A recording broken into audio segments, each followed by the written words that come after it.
Let me just do this here. Come on, somebody. The ones that are really supposed to be fighting.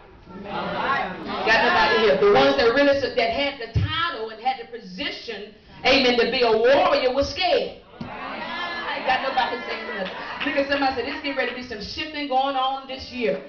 Amen. Because there's a lot of people talking loud, ain't doing nothing, and the people that ain't saying anything is doing a lot. God, I wish that'll preach right there. Come on, a lot of people got a whole lot of titles. Come on, somebody got a whole lot of prestige, but they don't have no power. They can't cast out devils. Y'all ain't gonna help me up in here. Come on here, they can't hold out a whole year. They can't hold out a whole week. Come on, but there's somebody that's sitting right there in the pew. Y'all ain't gonna say we skipping over them, looking over them. They got a real powerful prayer life. That if a demon show up in here tonight, y'all look at somebody and say, I got your back. Come on here. Amen. It's time out for us just looking like we got together, but we got to have it together. Amen. Why have a title of being a prophet and you cannot prophesy? Come on, somebody. Why have a title of being an evangelist and you're an evangelist and you're not winning souls?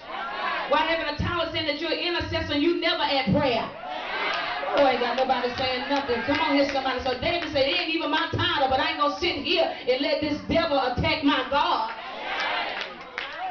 Ooh, I ain't the pastor, but I can pray that demon out of here. Come on, somebody. So God chose David. I'm almost finished here. So God chose David. So the first 10 verses, the first 10 chapters of 2 Samuel, it tells us about his victories and how he was undefeated. He had much victory in God, and David was a man that was favored by God.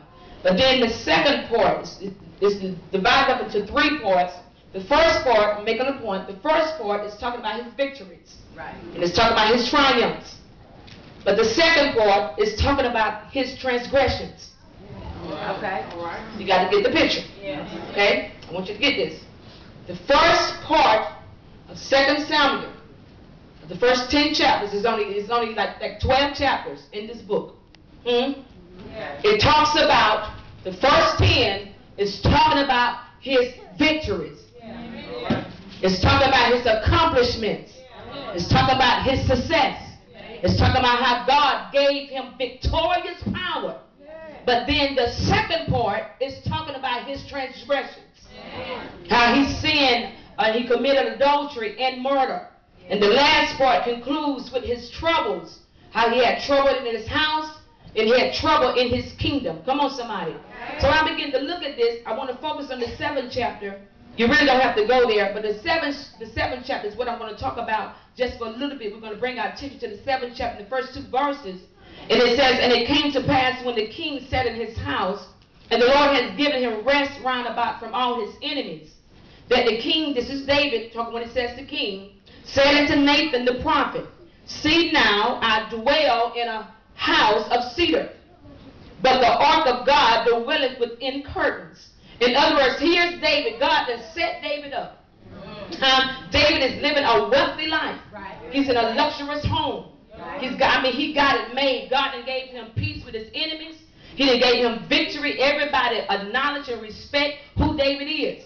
David brought back the Ark of the Covenant to be in this rightful place. In other words, David brought God's glory back. Y'all ain't going to somebody. He brought the glory back. But even though David had many accomplishments, sis, and even though God had set him up, he was wanting for nothing. David was not satisfied that I'm living in a luxurious house. I'm living real wealthy, and I got good standing, and I got good prestige, and people know and honor me, and God's ark is sitting out there in a tent. Got nobody say, oh, Jesus. So David's desire was that just because I got it good, and just because it's right with me, I'm not going to be satisfied until I give God more than what he gives. See, that's why you know your heart is right with God, that the more he gives you, the more you want to please him. See, a lot of people are in God for the wrong reason. They want this thing for the wrong reason. A lot of people come to ministry to do ministry for the wrong reason. Y'all ain't going to help me up in here. They think about the fame and the name and money and people calling them and giving them, just giving them accolades. But when you really love God for what God is and who he is in your life and not for what he do to you, or what he give you, you can be in a trailer. Y'all ain't gonna help me up in here. You can be over in an apartment. You ain't got to have no car. Come on here. You can be working from paycheck to paycheck, but you still said, for the God I serve is still worthy to be praised. And if he don't never do anything else for me, he have already done enough. So the higher you go up, the more you ought to give God glory. Yeah.